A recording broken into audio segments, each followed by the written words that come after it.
एक समय की बात है, गुजरात के एक छोटे से गांव में एक निर्धन लड़का रहता था। उसके माता पिता नहीं थे। गांव में उसके पास आजीविका का कोई साधन नहीं था, परंतु वह बहुत बुद्धिमान था। अपने पिता से उसने काम की कई बातें सीखी थी। एक दिन उसके दिमाग में एक अद्भुत विचार आया।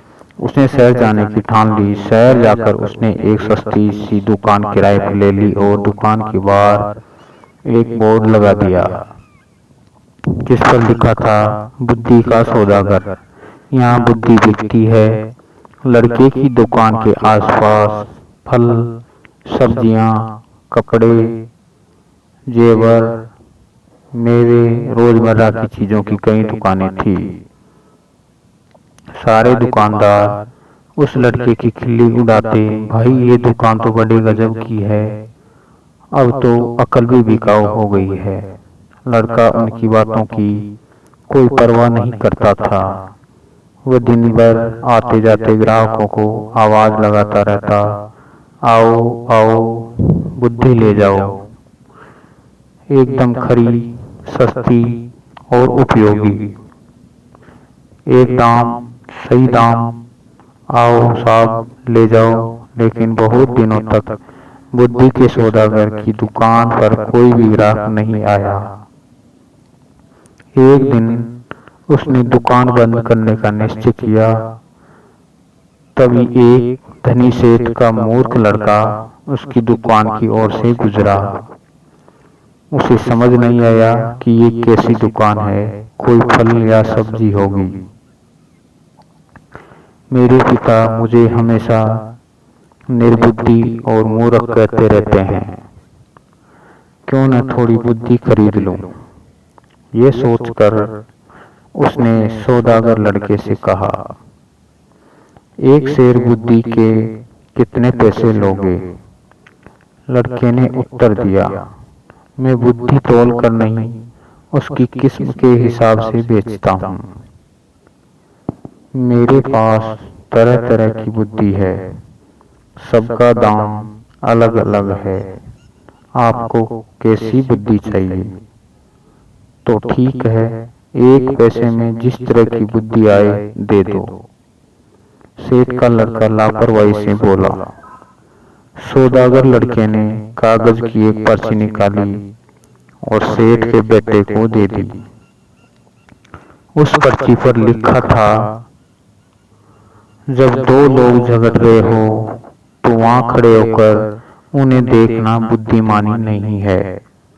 सेठ का बेटा खुशी खुशी घर पहुंचा और अपने पिता को कागज की पर्ची देते हुए बोला, देखिए पिताजी, मैं एक पैसे में अकल खरीद कर लाया हूँ। सेठ ने पर्ची पढ़ी और तमतमाकर बोले, मूर्ख, एक पैसे में ये क्या लाया? ये बात तो सभी जानते हैं, तुमने मेरा एक पैसा डुबो दिया। सेठ तुरंत सौदागर की दुकान पर पहुंचा और उस लड़के को बुरा भला कहते हुए बोला, लोगों को ठगते हुए तुम्हें शर्म नहीं आती? मेरा एक पैसा वापस करो। पैसा क्यों वापस करूं? माल दिया है, पैसा लिया है। लड़के ने कहा, ठीक है, ये लो अपना कागज का फटा टुकड़ा, इसे माल कह रहे हो। नहीं चाहिए हमें तुम्हारा माल, यह लो। कहते हुए सेठ उसकी पर्ची वापस करने लगा। पर्ची नहीं, मेरी सीख वापस करो। अगर पैसा वापस चाहिए तो आपको एक कागज पर लिख कर देना होगा कि आपका बेटा कभी भी मेरी सीख का प्रयोग नहीं करेगा। बात बन गई, दोनों पक्ष मान गए। सेठ ने कागज पर हस्ताक्षर कर दिए और अपना पैसा वापस लेकर प्रसन्न हो गया। समय बीतता गया। उस प्रदेश के राजा की दो रानियां थी। एक दिन दोनों रानियां की दासियां बाजार गई। वहां उनका झगड़ा हो गया। बात हाथापाई तक पहुंच गई। लोग चुपचाप खड़े देख रहे थे। उन्हीं से सेठ का बेटा भी था। झगड़ा बढ़ता देख सारे लोग एक एक करके वहां से चले गए, मगर सेठ का लड़का करारनामे के अनुसार वहां से जा नहीं सकता था। वह अकेला ही खड़ा रह गया। बस फिर क्या था, दोनों दासियों ने उसे अपना गवाह बना लिया। झगड़े की बात राजा रानियां तक पहुंची।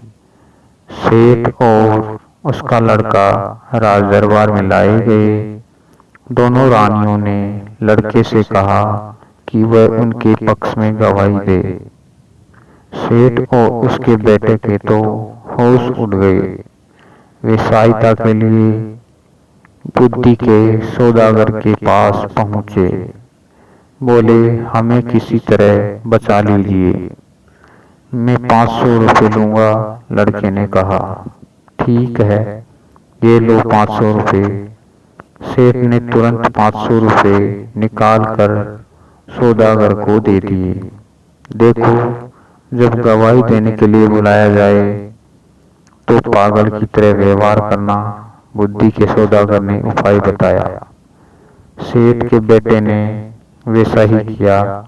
राजा ने उसे पागल समझकर महल से बाहर निकाल दिया। इसी तरह की एक दो घटनाएं और हो गई। बुद्धि के सौदागर की चर्चा राजा के कानों में पड़ी।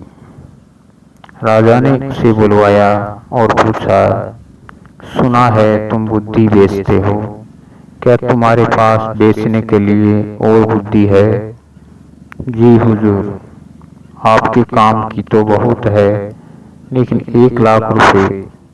सौदागर लड़के ने कुछ हिचकते हुए कहा, तुम्हें 1 लाख रुपए ही दिए जाएंगे, तुम पहले बुद्धि तो दो। राजा बोले। सौदागर ने एक पर्ची राजा को दी। राजा ने पर्ची खोलकर पढ़ी। पर्ची पर लिखा था, कुछ भी करने से पहले खूब सोच लेना चाहिए। राजा को ये बात बहुत पसंद आई। उन्होंने अपने तकिए के गिलाफ पर, पर्दों पर, अपने कक्ष की दीवारों पर, अपने बर्तनों पर इस वाक्य को लिखवा दिया, जिससे वह इस बहुमूल्य बात को भूले, कभी न भूले और न ही और भूल सके। एक बार राजा बहुत बीमार पड़ गए। राजा के एक मंत्री ने वैद्य के साथ मिलकर षड्यंत्र रचा और उनकी दवा में विष मिलाकर ले आया। राजा ने दवा का प्याला अभी मुंह के पास रखा ही था कि उस पर खुदे शब्दों पर उनकी नजर पड़ी। कुछ भी करने से पहले खूब सोच लेना चाहिए।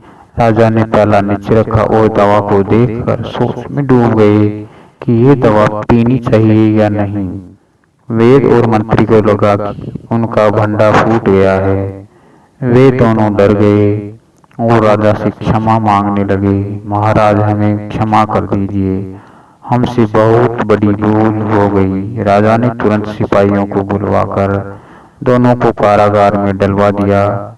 बुद्धि के सौदागर को बुलाकर इनाम में खूब सारा धन दिया और उसे अपना मंत्री बना लिया। धन्यवाद।